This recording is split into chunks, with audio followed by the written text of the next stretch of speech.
जय श्री कृष्ण। श्रीमद्भागवत महापुराण प्रथम खंड तृतीय स्कंद 8वां अध्याय। ब्रह्मा जी की उत्पत्ति। श्री मैत्रेय जी ने कहा, विदुर जी, आप भगवत भक्तों में प्रधान लोकपाल यमराज ही हैं। आपके पूर्व वंश में जन्म लेने के कारण वह वंश साधु पुरुषों के लिए भी सेव्य हो गया है। धन्य हैं आप, निरंतर पद पद पर श्री हरि की कीर्तिमयी माला को नित्य नूतन बना रहे हैं। अब मैं क्षुद्र विषय सुख की कामना से महान दुख को मोल लेने वाले पुरुषों की दुख निवृत्ति के लिए श्रीमद्भागवत महापुराण प्रारंभ करता हूँ, जिसे स्वयं श्री सरकर्षण भगवान ने सनकादि ऋषियों को सुनाया था। अखंड ज्ञान संपन्न आदिदेव भगवान संकर्षण पाताल लोक में विराजमान थे। सनत कुमार आदि ऋषियों ने परम पुरुषोत्तम ब्रह्म का तत्व जानने के लिए उनसे प्रश्न किया। उस समय शेष जी अपनी आश्रय स्वरूप उन परमात्मा की मानसिक पूजा कर रहे थे, जिनका वेद वासुदेव के नाम से निरूपण करते हैं। उनके कमल कोश सरीखे नेत्र बंद थे। प्रश्न करने पर सनत कुमार आदि ज्ञानी जनों के आनंद के लिए उन्होंने अध खुले नेत्रों से देखा। सनत कुमार आदि ऋषियों ने मंदाकिनी के जल से भीगे अपने जटा समूह से उनके चरणों की चौकी के रूप में स्थित कमल का स्पर्श किया, जिसकी नाग राजकुमारियों अभिलाषित वर की प्राप्ति के लिए प्रेम पूर्वक अनेकों उपहार सामग्रियों से पूजा करती हैं। सनत कुमार आदि उनकी लीला के मर्मज्ञ हैं। उन्होंने बार बार प्रेम गदगद वाणी से उनकी लीला का गान किया। उस समय शेष भगवान के उठे हुए सहस्त्रों फण किरीटों की सहस्त्र सहस्त्र श्रेष्ठ मणियों की छिटकती हुई रश्मियों से जगमगा रहे थे। भगवान संकर्षण ने निवृत्ति परायण सनत कुमार जी को यह भागवत सुनाया था, ऐसा प्रसिद्ध है। सनत कुमार जी ने फिर इसे परम व्रतशील संख्यायन मुनि को उनके प्रश्न करने पर सुनाया। परमहंसों में प्रधान श्री संख्यायन जी को जब भगवान की विभूतियों का वर्णन करने की इच्छा हुई, तब उन्होंने इसे अपने अनुगत शिष्य हमारे गुरु श्री पराशर जी को और बृहस्पति जी को सुनाया। इसके पश्चात परम दयालु पराशर जी ने पुलस्त्य मुनि के कहने से यह आदि पुराण मुझसे कहा।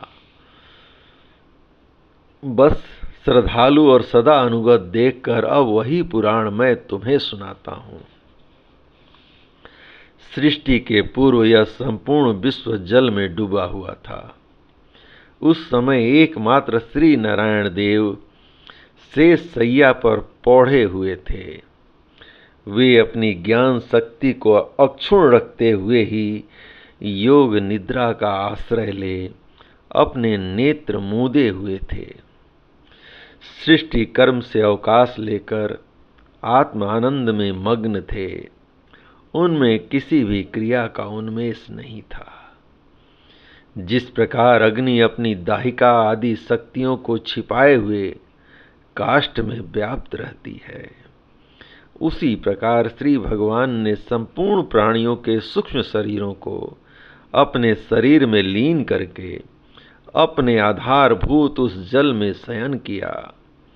उन्हें सृष्टि काल आने पर पुनः जगाने के लिए केवल काल शक्ति को जागृत रखा।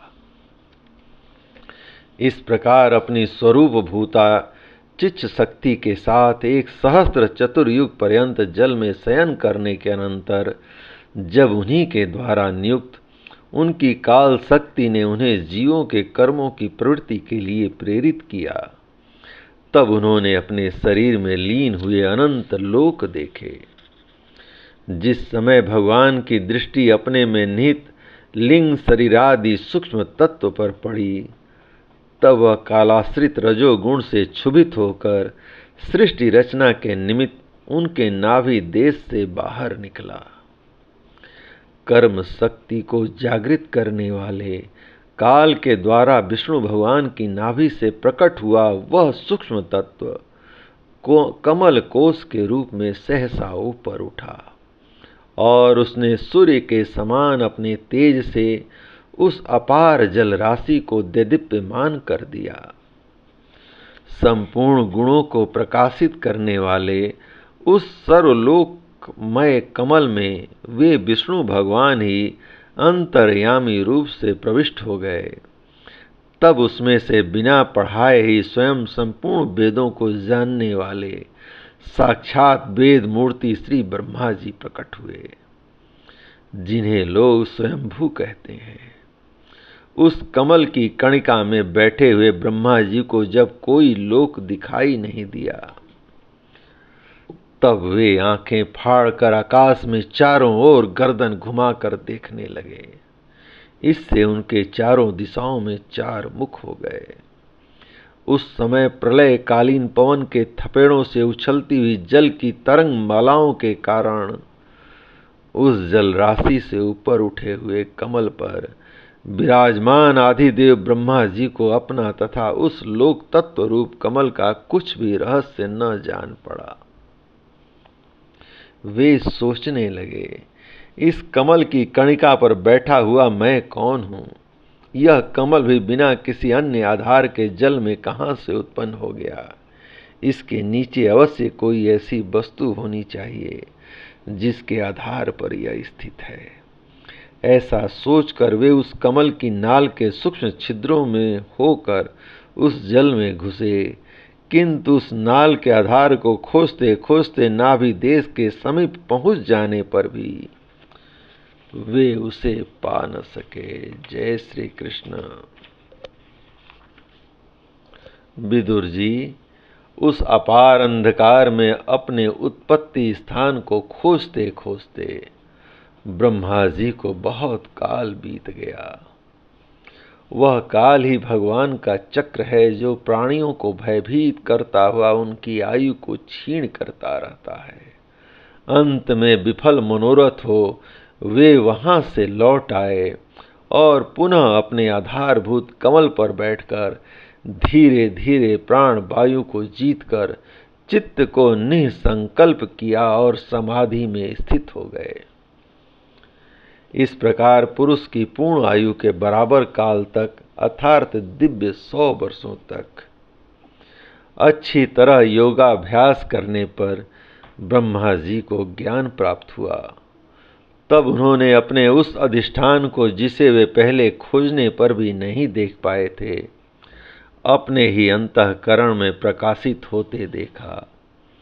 उन्होंने देखा कि उस प्रलयकालीन जल में शेष जी के कमल नाल सदृश गौर और विशाल विग्रह की सैया पर पुरुषोत्तम भगवान अकेले ही लेटे हुए हैं।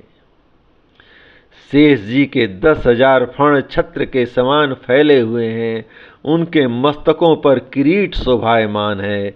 उनमें जो मणियां जड़ी हुई हैं, उनकी कांति से चारों ओर का अंधकार दूर हो गया है। वे अपने श्याम शरीर की आभा से मरकत मणि के पर्वत की शोभा को लज्जित कर रहे हैं। उनकी कमर का पीतपट पर्वत के प्रांत देश में छाए हुए सायंकाल के पीले पीले चमकीले मेघों की आभा को मलिन कर रहा है। सिर पर सुशोभित स्वर्ण मुकुट स्वर्णमय शिखरों का मान मर्दन कर रहा है। उनकी बनमाला पर्वत के रत्न जल प्रपात औषधि और पुष्पों की शोभा को परास्त कर रही हैं तथा उनके भुजदंड वेणुदंड का और चरण वृक्षों का तिरस्कार करते हैं। उनका वह श्री विग्रह अपने परिमाण से लंबाई चौड़ाई में त्रिलोकी का संग्रह किए हुए है। वह अपनी शोभा से विचित्र एवं दिव्य वस्त्र भाषणों की शोभा को सुशोभित करने वाला होने पर भी पीताम्बर आदि अपनी वेशभूषा से सुसज्जित है। अपनी अपनी अभिलाषा की पूर्ति के लिए भिन्न भिन्न मार्गों से पूजा करने वाले भक्त जनों को कृपा पूर्वक अपने भक्त वंश कल्प तरु चरण कमलों का दर्शन दे रहे हैं, जिनके सुंदर अंगुली दल नख चंद्र की चंद्रिका से अलग अलग स्पष्ट चमकते रहते हैं। सुंदर नासिका, अनुग्रह बरसी भौहें, कानों में झिलमिलाते हुए कुंडलों की शोभा, बिंबा फल के समान लाल लाल अधरों की कांति एवं लोकार्तिहारी मुस्कान से युक्त मुखार बिंद के द्वारा वे अपने उपासकों का वह सम्मान अभिनंदन कर रहे हैं। वत्स, उनके नितंब देश में कदम कुसुम की केसर के समान पीत वस्त्र और सुवर्णमयी मेखला सुशोभित है तथा वक्ष स्थल में अमूल्य हार और सुनहरी रेखा वाले श्री वत्स चिन्ह की अपूर्व शोभा हो रही है। वे अव्यक्त मूल चंदन वृक्ष के समान हैं, महामूल्य केयूर और उत्तम उत्तम मणियों से सुशोभित उनके विशाल भुजदंड ही मानो उनकी सहस्त्रों शाखाएं हैं और चंदन के वृक्षों में जैसे बड़े बड़े सर्प लिपटे रहते हैं, उसी प्रकार उनके कंधों को शेष जी के फणों ने लपेट रखा है।